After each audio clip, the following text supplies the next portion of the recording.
새날 만에 아주 특별한 인터뷰 오랜만에 나오십니다. 빨간아재 나오셨습니다. 어서 안녕하십니까. 빨간아재입니다. 네. 그 방송 보는 것 같아. 뭐요? 그 법원 앞에서 네. 차 안에서 하는 방송 보는 것 같아. 그렇게 가정하고 한번 인사 한번 해봐요. 자, 방송이 켜졌어. 아니 원래는 그렇게 하죠. 스탠바이 큐. 품격 있는 아재매 여러분 안녕하십니까. 빨간아재입니다. 네.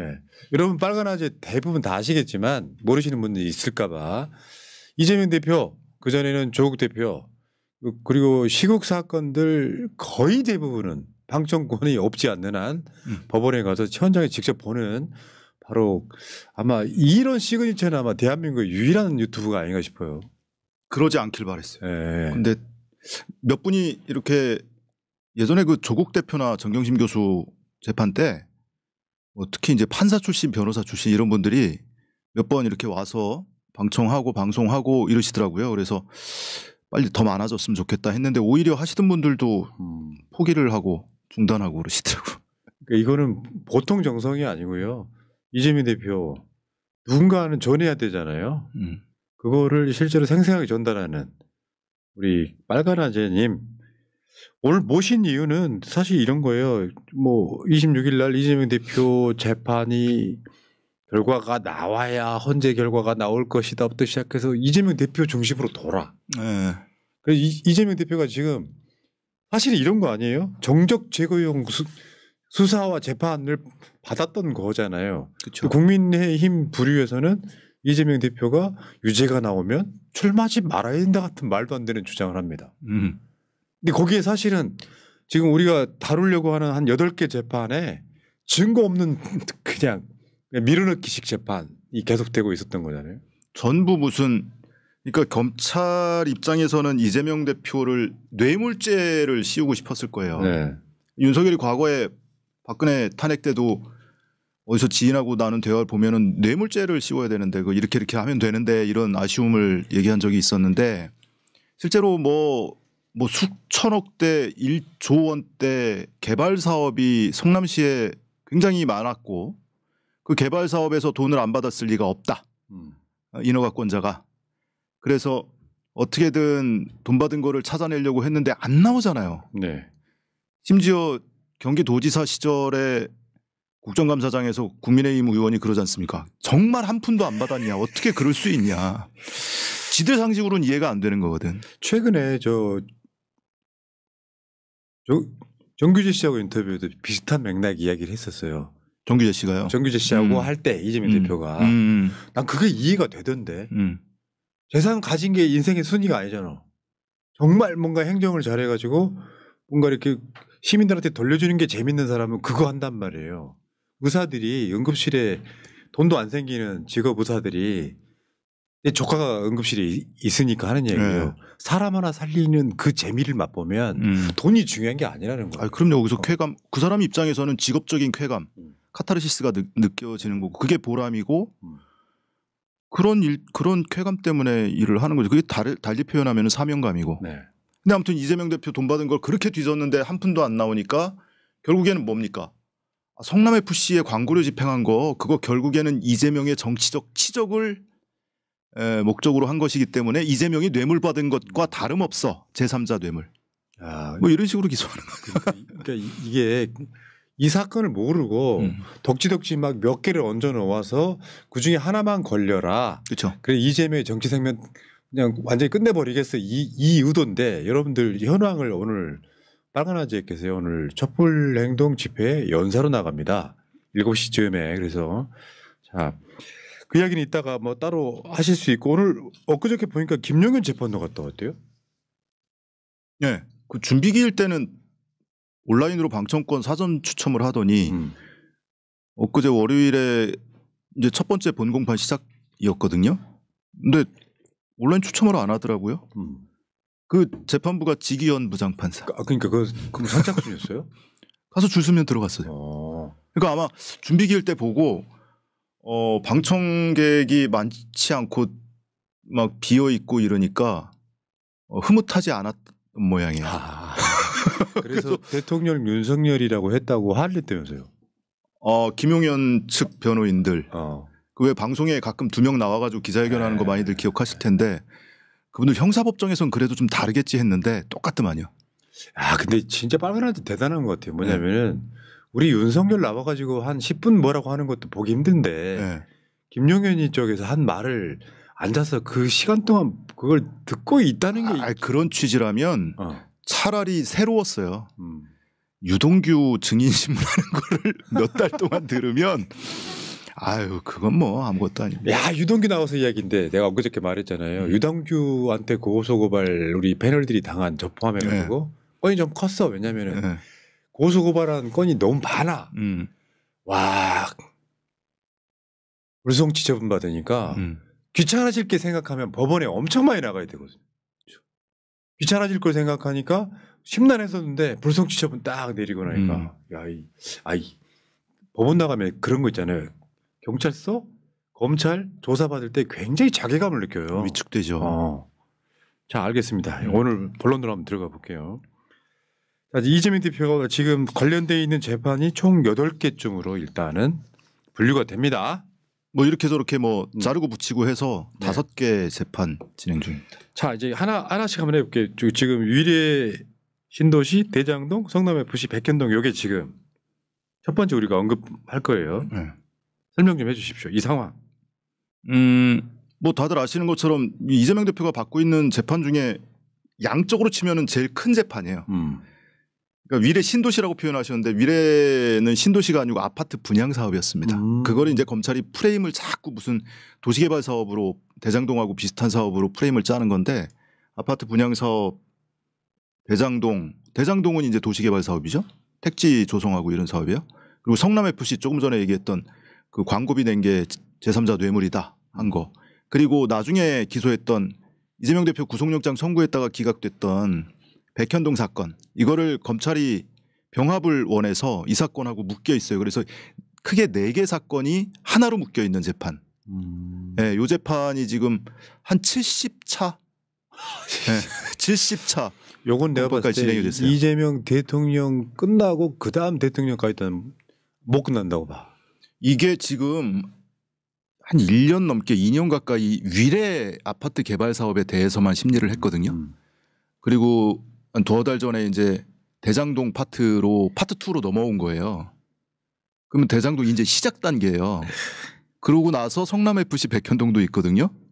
지금 2년 넘게 했죠 아마. 그 사이에 재판부는 바뀌었고. 재판부가 바뀌어서 지금 새로운 재판부가 지난번 공판부터 갱신 절차 밟고 있습니다. 아, 그러니까 요거는 그냥 사람 괴롭히기 그 중에 하나만 걸려라. 이재명 정치 생명 끝내버릴 거야. 이게 한꺼번에 모아진. 사실은 우리가 이재명 대표가 성남시장 끝나고 대선 나올 때 지자체 그것도 기초단체장들의 역대급 치적이라고 이야기했던 거를 그렇죠. 죄로 돌려버린 거예요. 네. 대장동에서 5,500 벌었다고. 그랬더니 예전에 그거 아세요? 5,500을 벌었다. 이렇게 그 선거 캠페인을 했더니 허위 사실이다 해서 기소됐던 거 아세요? 그렇지. 돈 다 입금된 거 아닌데 왜 벌었다고 과거형 썼냐. 예. 버는 중이다라고 했어야지.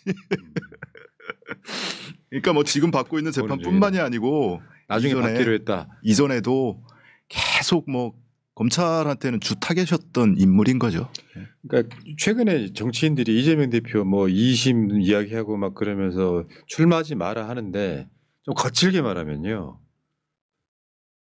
확 입을 찢어버리고 싶은 거야. 그 내막을 아는지 모르는지가 궁금한 거예요.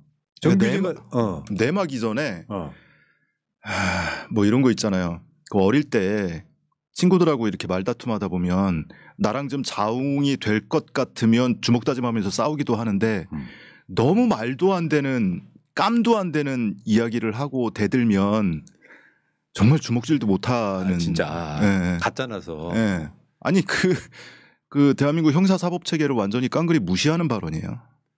그러니까 계속 억지로 만들어서 그냥 큰 틀에서 하나만 설명해 드리면 내 느낌은 그런 거예요.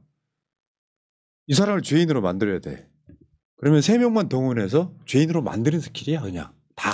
다 그렇습니다. 증거도 사건이. 없는데 야 이재명한테 줬다고 그래. 그리고 이 사람들 죄는 빼주고 그 이야기했다가 유동규한테 제가 우리들이 고소당한 거였잖아요. 저는 유동규 씨가 방송에 나와서 제 이름 언급하면서 곧 고소장 갈 거라고 그렇게 경고를 하더니 정작 고소는 주소를 모르는 거 아니에요? 우리는 경찰서에 리스트가 있어가지고 이첩 받잖아요. 그럼 바로 연락 와. 거기 주소를 주소를 몰라서 고소를 못 하고 그럴 수 있죠. 그럴 수 있죠. 다행이다. 제가 지방 살아서. 자 이제 이게 지금 유래 대장동 성남 FC 백현동이 지금 하나를 묶였다는 거고. 그다음에 두 번째가 지금 선거법이에요. 지금 국민의힘 쪽에서 학수고대하고 있는 3월 26일 날 오후 2시에 이제 저 결과가 나오는데 일단 1심에서 징역 1년, 집행유예 2년 나와서 우리가 저거 판결 나왔을 때 야, 저 판사가 굉장히 악의성이 좀 심하네. 악의적이라는 거잖아요, 저게. 저게 항소 1차 항소심이 시작된 것 그게 이제 1월 23일에 시작이 됐고 작년 11월에 선고가 됐었죠. 그리고 이제 한 6차, 7차 공판했어요. 그리고 이제 선고가 3월 26일에 예정이 되어 있습니다. 근데 지금 1심에서 징역 1년과 집행유예 2년을 내면서 이제 이게 이재명 대표의 정치 생명을 끊어버릴 수도 있다. 예. 요건데 지금 관련해서 제가 인터뷰를 여러 번 했거든요. 네. 실제로 법리적으로 보면 그냥 무죄예요, 이 사건은. 이게 허위사실 공표 혐의라는 게 두 가지가 있어요. 당선 목적, 내가 당선될 목적으로 나에 대해서 유리한 발언을 한다. 두 번째가 낙선 목적, 상대방을 낙선시킬 목적으로 그러니까 상대방을 뭐 비난하거나 거짓말을 퍼뜨리는 이 후자의 경우가 더 악랄하잖아요. 법적으로 보면. 근데 전자의 경우 이제 당선 목적 허위사실 공표 혐의로 기소가 된 건데 21대 국회, 20대 국회 과거에 국회의원 선거에서 허위사실 공표 혐의로 기소됐던 후보자들 중에 징역형 받은 사례가 없습니다. 딱 한 건 있는데 그 사람은 허위사실 공표 때문이 아니고 기부 행위가 있었어요. 돈 주고 받은 거 이게 크잖아요. 이게 중대 선거범죄라서 그거 빼고 나면 전부 뭐 선고유예 벌금 100만 원 미만 무죄 이렇게 나왔던 거예요. 근데 검찰이 지금 이재명 대표에게 1심 때도 마찬가지였고 징역 2년을 구형하잖아요. 그리고 1심 재판부가 집행유예가 붙었지만 징역형 선고를 하잖아요. 예. 이거 전례를 찾아보기가 드문 일입니다. 예. 그러니까 그 1심 판사가 이재명 대표한테 사감이 있나 싶을 정도의 말도 안 되는 판결을 해버렸고요. 그때 기억해 보시면 작년 11월에 선거법 사건과 이 위증교사 사건이 한 열흘 간격으로 선고가 됐거든요. 1심 선고가. 근데 사람들이 다 그랬어요. 선거법은 걱정할 거 없다. 위증교사가 오히려 그렇지. 조금 안심이 안 된다 그랬는데 위증교사는 무죄가 나고 선거법을 징역형을 선고를 한 거예요. 이게 이재명 대표 구속영장 청구됐을 때 체포동의안 이게 통과돼가지고 그때 그나마 소명이 된다고 했던 게 위증교사였고 나머지는 아무 문제 없다고 생각했던 바로 그거고 실제로 보면은 이재명 대표가 김문기 모른다고 한 발언도 아니고 저 사진은 조작됐다가 기본적으로 근데 그나마 다행인 게 2심 판사는 이재명 대표의 무슨 발언이 허위라는 거냐라고 딱 지목하라고 했다고 하더라고요. 그런 지점에서는 1심 판사랑은 조금 다른 결이 나오지 않을까. 기대를 할 만하죠. 근데 이게 재판을 계속 보면요. 맞아, 예측이 안 돼. 와, 저거 드디어 재판장이 저 포인트에 관심을 갖는구나. 저것이 인정되면 유죄 선고할 수가 없다. 뭐 이런 전환점들을 발견하게 되는데 결과는 또 엉뚱하게 나오는 경우가 있어서 맞아요. 참 재판 소식을 방송을 하면서도 이런 부분 때문에 굉장히 저 스스로도 난감하고 당황스러울 때가 있어요. 생각지도 못한 말도 안 되는 판결 나오면은 법원 현장에서 생방송하기 진짜 힘들죠. 힘들죠. 에이씨. 근데 안 할 수가 없잖아요. 소식들 기다리시니까. 정말 괴롭습니다. 근데 그 상황에 분석을 해야 되잖아요. 왜 그렇죠. 이런 판결이 나왔다는 게. 와. 그게 그 예를 들어서 백현동 그 개발 건도 이 심판결의 요지가 뭐였냐면 야 성남시 니들이 알아서 했으면서 국토부가 협박해서 한 것처럼 했다라고 그게 거짓 허위사실이었다는 건데 그것도 심지어는 국정감사에서 한 발언인데 국회는 고발 안 하는데 요거를 선거법 위반으로 엮어버리는 놀라운 스킬. 다 초유의 사태예요.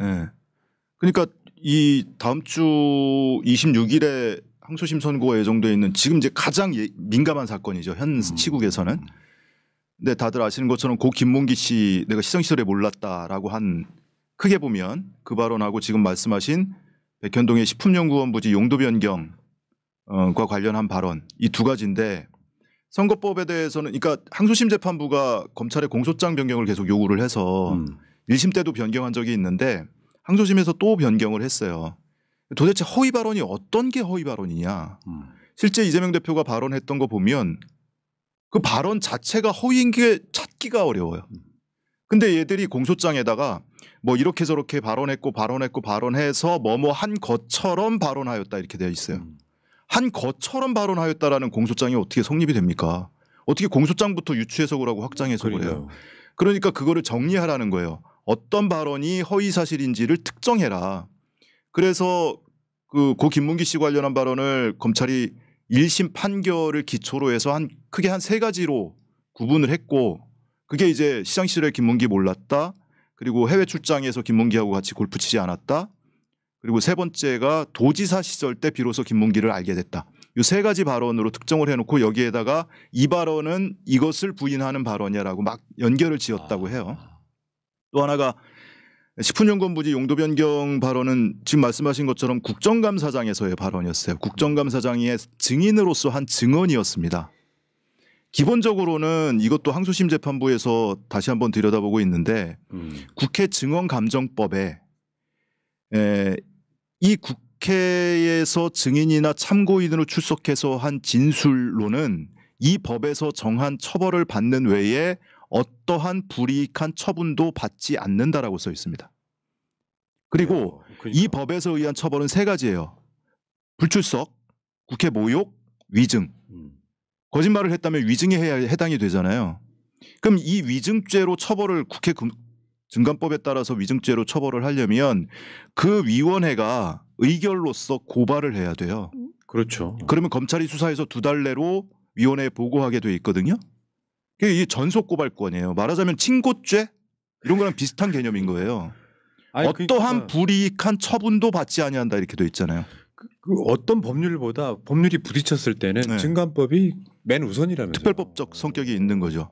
그런데 국회에서 미증 논란이 있었던 것도 아니고 고발을 했던 것도 아닌데 나중에 이거를 가져가 국정감사장의 증인으로서 한 증언을 가지고 대통령 후보로서 허위 사실을 공표한 거야 라면서 선거법으로 기소한 거거든요. 그러니까 이게 애초에 검찰의 수사권이 없는 것을 가지고 수사를 한 것이 아니냐. 지금도 여전히 공소기각해달라고 요구를 하고 있고요. 그래서 이것도 그 발언을 국정감사장에서의 이재명 대표의 해당 발언을 들어보면 크게 2011년의 상황과 2014년의 상황을 순차적으로 설명을 한 거예요. 그러니까 이제 용도 변경과 관련해서 의혹이 있으니까 그 일목요연하게 시간순으로 내가 시정 시절에 이런 일들이 있었고 이런 과정을 거쳐서 허가를 해준 거야. 이렇게 설명을 했는데 검찰이 문장을 잘라붙인 것도 아니에요. 단어를 지들 원하는 대로 짜깁기를 해서 공소장에 써놓은 거예요. 그러니까 재판부가 보기에 야 이거 우리가 보니까 니네가 공소장에 전체 발언을 중략을 해놨더라. 그러니까 11년의 원인 행위가 14년의 결과로 나타나는 이런 공소장을 써놨으니까 재판부가 이 부분도 요구를 해서 이 부분도 전체 내용을 아마 기재한 걸로 알고 있습니다. 공소장 변경을 해서 그렇게 되면 인과관계가 달라져요. 그러네요. 예. 그럼 결론은 이런 거예요. 여러 가지 가능성이 있겠지만 2심 무죄에 날 가능성이 저는 일단 기본적으로 정상적 판사라면 제일 높고 무죄 쓰는 게 매우 잘 써지고 잘 익힐 그렇죠. 겁니다. 그다음에 100만 원 이하 예. 이런 가능성도 있잖아요. 물론 있는데 이걸 가지고 뭐 벌금 80, 뭐 50 이렇게 선고한다고요? 그러니까 저는 이 사건은 이런 거예요. 검찰이 주장한 대로 재판부가 받아들여서 1심에서 실형을 때렸어. 그러니까 실형은 아니고 징역형 집행유예. 그러니까 결국은 실형이죠. 예. 거기다가 무슨 대선 자금까지 다 토해내야 된다는 그 434억 토해내야. 근데 제대로 된 판사가 봤을 때는 이거 그냥 무죄인데 네. 둘 다 그렇잖아. 네. 김문기 건하고 백현동 건이라는 게 저는 그리고 나서 만약에 2심에서 유죄가 나더라도 법리 판단하는 대법원 가면 그냥 법조인들 대부분은 다 무죄 각이다. 네. 말도 안 된다 이걸로 처벌하는 게. 그래서 애초에 이 선거법 이 조항이 허위사실 공표 조항이 헌법에 위배된다. 그래서 이재명 대표 측에서 항소심 과정에 위헌법률 심판 제청을 재판부에 신청을 2번을 했거든요. 서로 조금씩 다른 내용이야. 근데 재판부가 아직 이것에 대해서 뭐 기각한다, 뭐 인용한다 이런 결론을 내질 않고 있어서 선고 당일에 과연 인용을 한다라는 결정을 할 수 있을까? 네. 뭐 가능성이 그렇게 높지는 않은데 그런 경우가 많지 않아서 뭐 그런 가능성도 여전히 남아는 있어요. 아직 결론을 내지 않은 상태입니다. 이제 아무도 못 믿겠어. 네. 야, 이거 무죄각인데 하는 거 있잖아요. 아니, 우리 같은 사람은 또 법은 잘 몰라도 하도 많이 다루다 보니까 이거 그냥 무죄인데 하는 건 유죄가 나오는 경우가 많고 어떻게 이게 뭐 우리가 받아들이는 거 있잖아. 아, 이건 죄진 거 맞아. 뭐 관련돼 있는 이쪽 진영 사람이라도 그럴 때도 무죄가 나와요. 그러니까 이 부분은 좀 해명이 약한데 이런 거는 무죄 나오는 경우가 또 있고. 자, 그리고 이제 세 번째가 유진교 사건은 일단 1심에서 무죄가 나왔어요. 네. 그러니까 김병량 전 성남시장의 비서였던 김진성 씨가 그 소위 말하면 검사 사칭 사건. 네.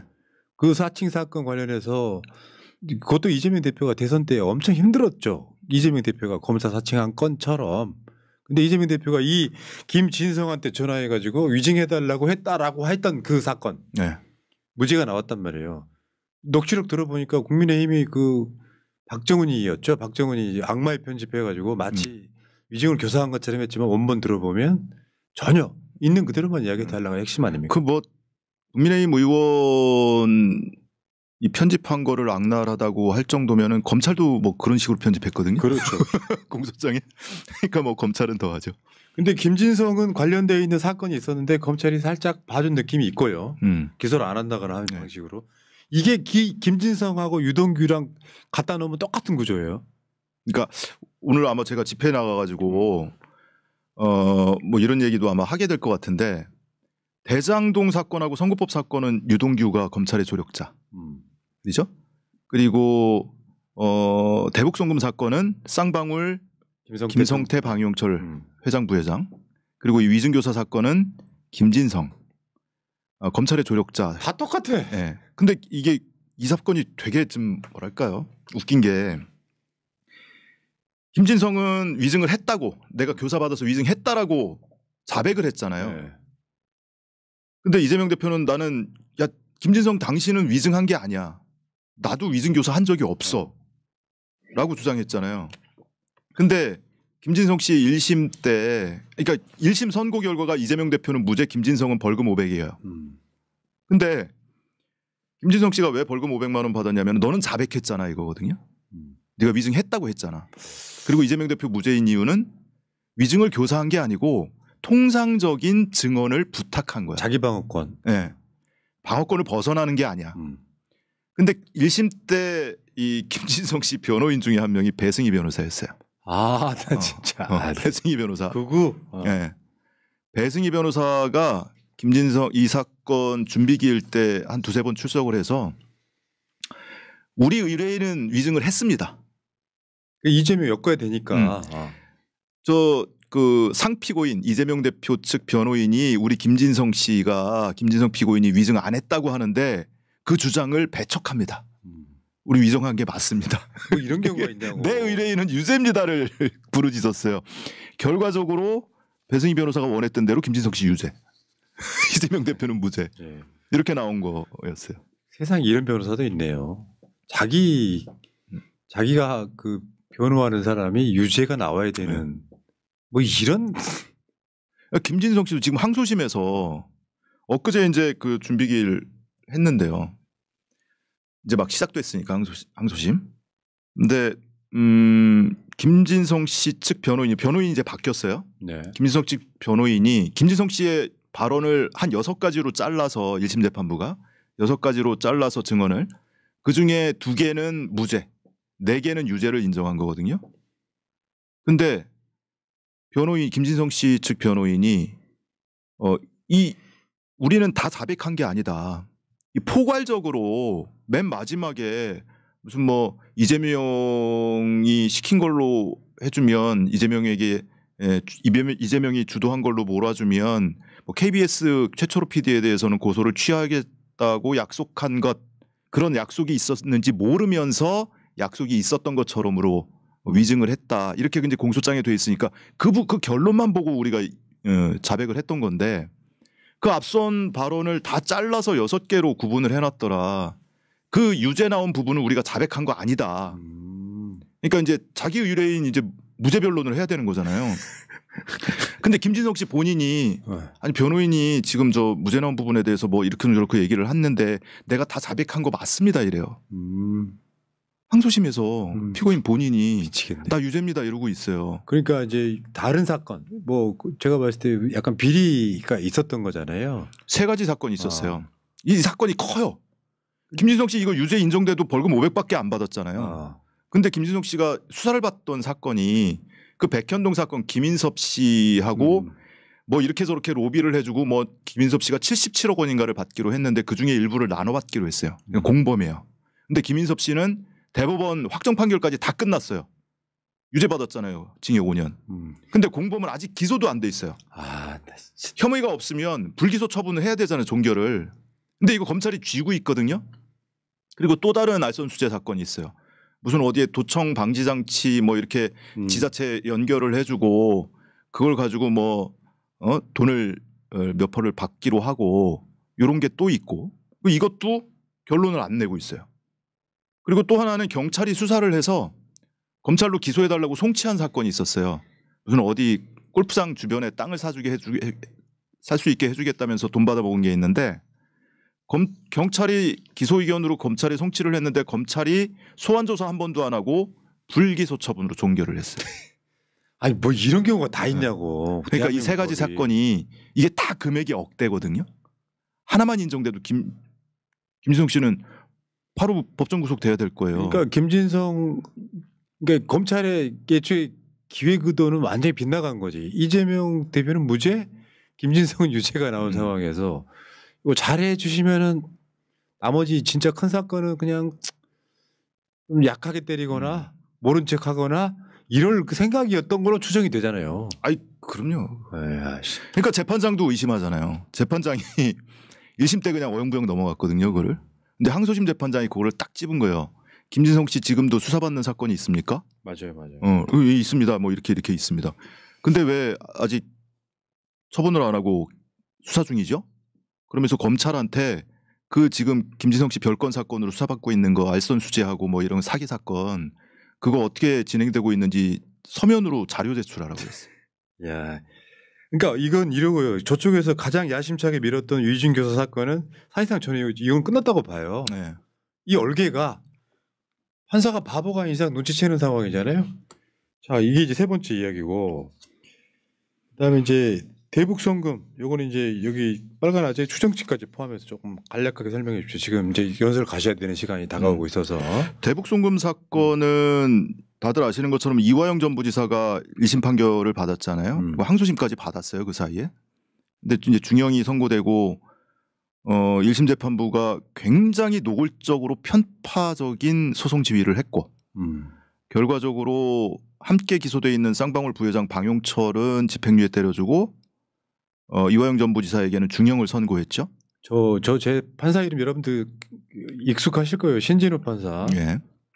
그래서 이재명 대표 측에서 야 이거는 관련 사건 이미 이재명에게 보고가 됐다는 전제로 유죄 판결을 한 재판부한테 어떻게 재판을 받아.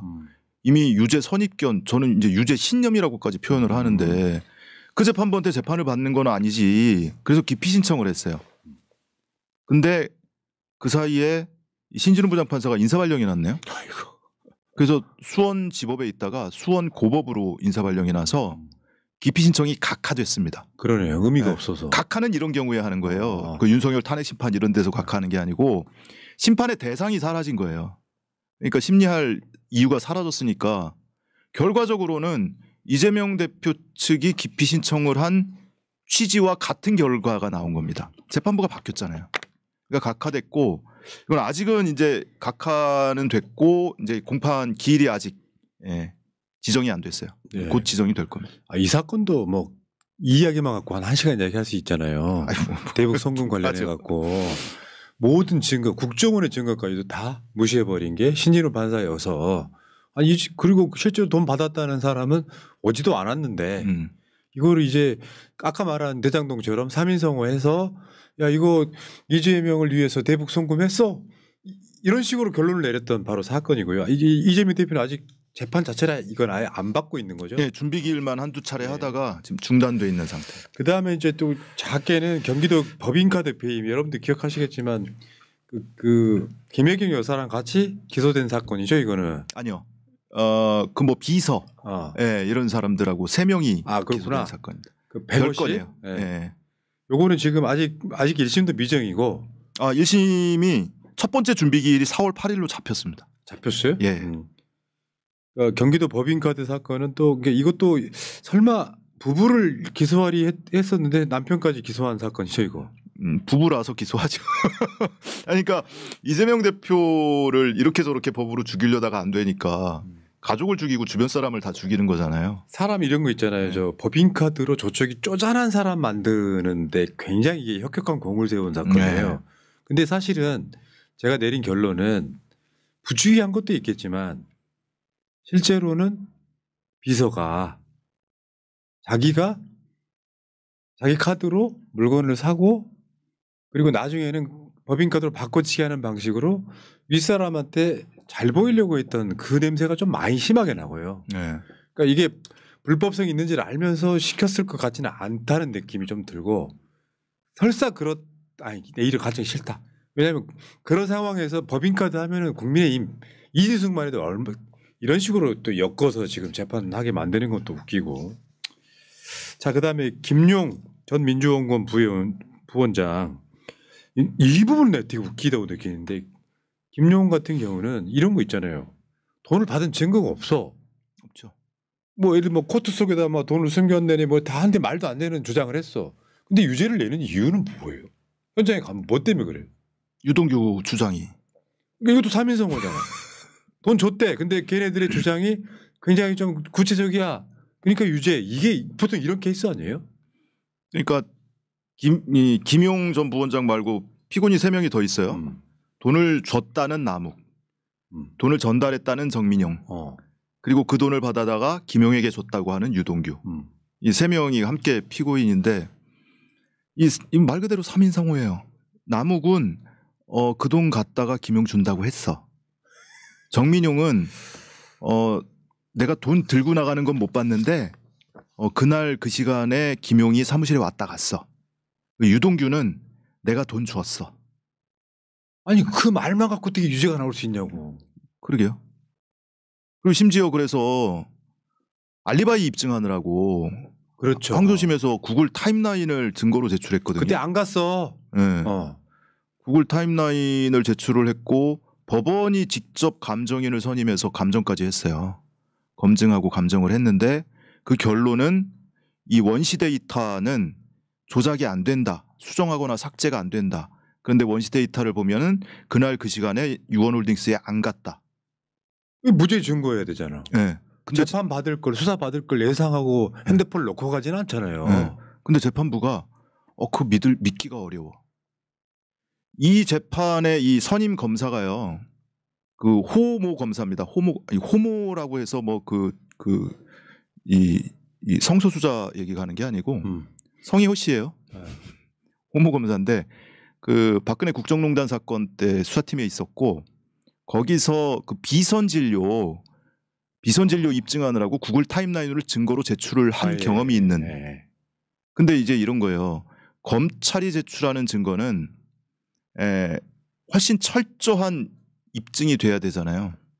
증거 수집 방법부터 시작을 해서 반면에 피고인 측이 제출하는 탄핵 증거는 검찰이 제출하는 유죄 증거보다는 입증 방법이 비교적 느슨합니다. 근데 이 구글 타임라인이라는 디지털 증거를 이렇게까지 법원이 감정인까지 선임해가면서 두세 달씩 감정을 하고 그 신빙성을 따져본 사례가 있는가. 그 사건의 검사인 호모 검사도 국정농단 사건 때 비선진료 입증한다고 구글 타임라인을 제출을 했고 그거 감정 검증 없이 증거로 채택됐을 거요. 네. 그랬던 검사가 그 재판을 하고 있는데 검사들이 제출하는 증거보다 더 엄격한 방법으로 검증을 거친 증거란 말이에요. 아이고. 근데 그걸 재판부가 안 받아줘요. 문제 있어. 지금 이재명 대표 재판에 관련해서 판사들 보면은 법 상식이 너무 안 맞아. 국민적 상식에는. 그러니까 이 검찰이 총동원돼서 풀스윙을 하는 사건, 정치적인 사건이죠 대체로. 이런 사건들은 판사들이 암묵적인 기류가 있는 것 같아요. 동기화돼 있죠 사실. 네. 다 유죄주자. 네. 이 위증교사 이거 무죄 나온 게 참 신기하다. 그 분위기 상해서. 그러니까 결국에는 이 위증교사 무죄 선고한 김동연 부장판사 수거 대상에 올랐던 거 아닙니까? 그러네요. 수거 대상에 올랐고 결국에는 이 대장동 사건 인사이동 신청해서 재판부 바뀐 거 아니에요. 나 더 못하겠다고. 자, 우리 저 빨간아재 가셔야 될 시간이 코앞에 다가와서 나머지 두 부분은 간단히 언급만 하고 갈게요. 성남FC 사건은 성남FC의 광고료 유치한 거 아니에요? 그 기업들한테? 네. 요거를 이재명이 얻는 이익은 정치적인 명성? 그래서 배임? 뭐. 아니 배임이 아니고 이게 뇌물이래요. 뇌물이 됐지 뇌물이. 제3자 뇌물 이렇게 됐잖아. 근데 이 성남FC 사건은 이재명 대표 대장동 위례 백현동하고 같이 묶여서 아직 본격적으로 시작 안 했고 성남 지원에서 이 네이버, 두산건설, 차병원하고 뭐 성남FC 전 대표이사 이런 사람들을 한 7명 재판하고 있거든요 이미. 근데 그 법정에서 작년이었죠? 작년 말에 검사 퇴정시킨 적이 있었잖아요. 그랬죠. 예. 그게 정승원 검사라고 이재명 대표 지금 중앙지법에서 열리고 있는 재판에도 들어오고 있는 검사인데 그 검사 퇴정 명령을 했거든요. 그러니까 검사 관할, 직무 관할 위반했다고. 근데 그걸 가지고 이 검찰이 재판부를 기피 신청을 했었어요. 근데 기각됐어요. 즉시 항고했습니다. 또 기각됐어요. 재항고했어요. 대법원에서 최종 기각됐어요.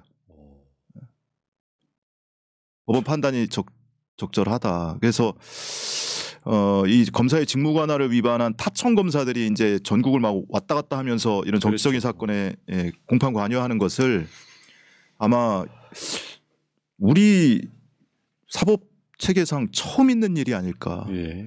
위법하다는 겁니다. 그러니까요. 참 이게 있고 또 이재명 대표 직접 사건 아니지만 관련 사건이죠. 이화영 대북송금 관련한 게 지금 8번째 있는데 항소가 기각돼서 지금 대법원에 가 있습니다. 쌍방상고를 해서 검찰과 피고인 쪽 이화영 부지사 쪽이 쌍방상고를 했는데 상식적으로 생각해 보면 이재명 대표가 이화영을 통해서 쌍방울한테 돈을 받아가지고 북한에 송금했다 이 사건인 거예요. 근데 그럴 만한 이유도 없고 그럴 만한 상황도 아니었는데 그러면 왜 흔히 말하면 범행의 동기가 없는데 세 사람 뭐 방영철이나 김성태나 이런 사람들이 주장한다고 해서 안부수까지 주장한다고 해서 이게 돈이 갔다 증거도 없고 이거 되게 악랄하다고 느끼는 게 북한을 압수수색 못 하잖아. 그렇죠. 증언이라도 좀 들었으면 좋겠는데 누가 저한테 그러더라고요. 얼마나 답답했으면 어떻게 저렇게 방법을 찾아서 북한에 리호남이 그 자리에 왔었는지 직접 물어볼 방법 없냐고. 필리핀에서 돈 받아갔다고 하는데 그 물어볼 방법 없냐고 그렇게까지 묻더라고요. 자, 어쨌건 지금 모든 재판들이 만만치는 않은데 저는 사회적 분위기도 중요하다고 봐요. 물론입니다. 네.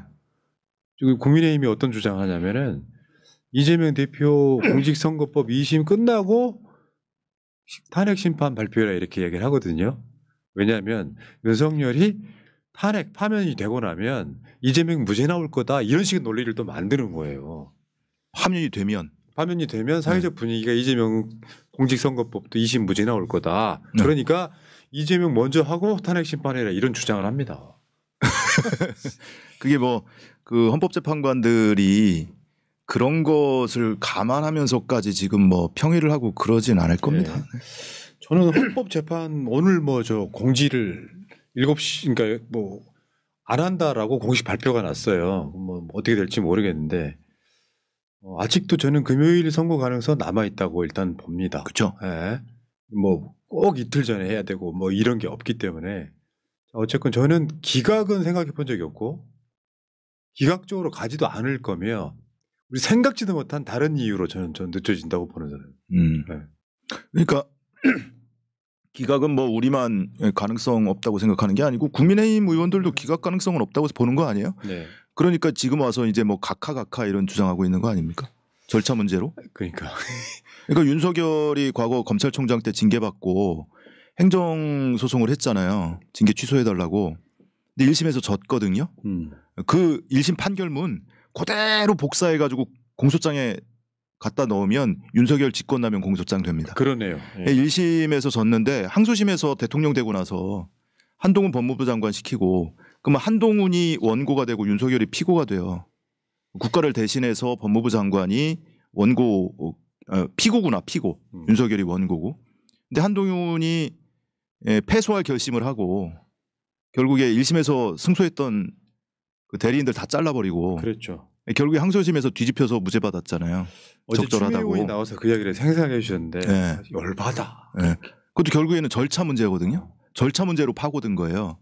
그 본안 사유에 대해서는 항소심에서는 판단을 안 했습니다. 네. 이 사유에 대해서 징계 사유가 적절했는지에 대한 유일한 판단은 1심 판결문이에요. 그러면 대통령 이제 탄핵되고 나면 이거 그대로 갖다 공소장에 1심 판결문 옮겨 적으면 이거 직권남용 사건 됩니다. 진짜 완벽하네. 네. 항소심에서는 절차만 가지고 따졌던 거거든요. 알겠습니다. 자, 급박한 일정 때문에 더 이야기 못 나누는 건 아쉽긴 하지만 야 우리 대빨간아재 더 하세요. 아니요. 대빨간아재께서 새날의 왕님해 주셔서 그냥 이런 거 있어요. 내용보다 연대감. 그리고 워낙 새날은 프라님한테 제가 고백한 적이 있지만 제가 즐겨 보고 있고 뭐 그렇게 유명한 정치인 셀럽이 나오지 않아도 마차님하고 야수님하고 그리고 또 우리 변의사 정변하고 이렇게 방송하는 거 들으면 저는 그게 이렇게 편안하고 듣기가 좋습니다. 네. 그래서 즐겨 보기도 하고 제가 이 새날에 출연한 거는 예전에 네, 그렇죠. 저쪽에 이제 스튜디오에 있을 때 그때 한번 출연했던 게 아마 처음이자 마지막이었고 오늘 안 그래도 전부터 한번 출연하자 이렇게 말씀은 있었는데 오늘 이렇게 시간이 돼서 너무 늦게 왔습니다. 네, 죄송합니다. 괜찮습니다. 현장을 생생하게 이야기해주는 정말 훌륭한 우리 빨간아재께 감사드리면서 자 여러분 이제 빨간아재는 이따가 촛불행동 집회에 또 연사로 나가니까요. 중계하고 있는 촛불행동 TV 가셔갖고 한번 보시기 바라겠습니다. 진짜 멋진 사람 빨간아재. 감사합니다. 빨간색도 우리 거. 자 알겠습니다. 고생하셨고요. 다음에 또 뵙겠습니다. 고맙습니다. 감사합니다. 예.